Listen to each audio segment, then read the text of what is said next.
Hello, welcome to another Burgundy with Tweedy. I have to admit I am in a bit of a grump today, so I've come to a different location on the heath. There is a sort of a branch of the, I featured this at the intro, on the intro of one of my videos the other day. There's a branch of the River Fleet where the camera is standing essentially, and it's very much a muddy ditch here, but it flows under this fallen log, which possibly is just slightly off screen over that side, and that creates a sort of natural bridge, and there were mushrooms growing over the top, and I thought that looked like some sort of mystical fairy portal, which has nothing to do with Burgundy. Today, more Bourgogne Hautes Côtes de Nuits, and this also caused me to be in a bit of a grump. I bought this a few days ago, one of my local wine shops, and they attempted to overcharge me for this bottle to the tune of £60 more than it was supposed to cost. I did correct them on that. They weren't particularly apologetic though, and I was already in a bit of a grump, and I think I was probably a little bit impolite in return. This, it's slightly interesting to me because although I'm not familiar with this producer, it's Vincent Ravaut, never heard of them, but the particular named vineyard, can we call that a lieu dit? I don't know quite what the correct term for it is. It's not a premier cru or anything like that, but the particular named vineyard within the Hautes Côtes de Nuits is Les Dames Huguettes, and I have had wine from that same named vineyard before from a different producer, my old friend Philippe Gavinier.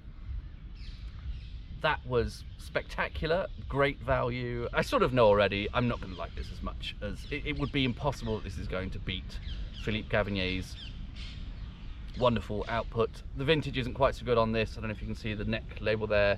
It is a 2021, so it just seems very little chance this is going to compete with Gavinier, but it's what they had in one of my local shops. They tried to charge me 90 quid for it. It is in fact priced at about 30 quid. So, you know, still by Burgundy standards, that's a relatively cheap bottle of Burgundy. Let's open it up, see what it's like. I do like these shield-shaped vintage labels. That always seems to be a sign of more expensive producers. Fourier does that. They have similar shaped labels. I think probably it's just quite a traditional Burgundy thing. We don't seem to see it quite so often now.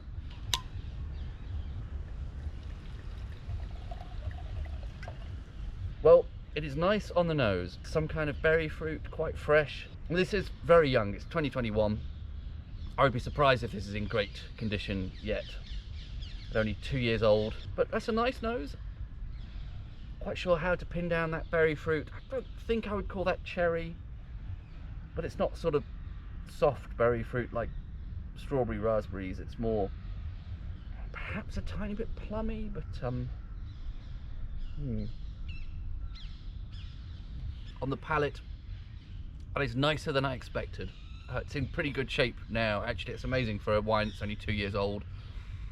Reasonably nice concentration. It's good balance. Quite smooth. Very little tannins to speak of. I mean, amazingly, stylistically, that is a tiny bit like a Gavinier, a Philippe Gavinier wine. Fruit character slightly different. This is, it's almost a hint of something like Gala melon or something like that in there. It isn't just pure straightforward cherry. I sort of recognise it, but I can't put, yeah, something in that kind of melon sort of territory. But for a 2-year-old wine that I can buy in a local wine shop for only 30 quid, not 90 quid, that's actually pretty nice. Happy with that. It's good enough for drinking in a muddy ditch on the heath. Cheers.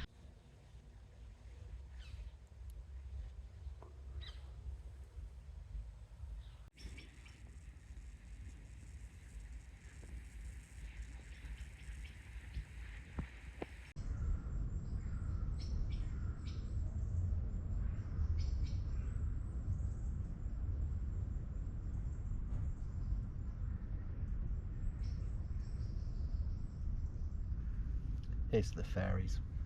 Cheers.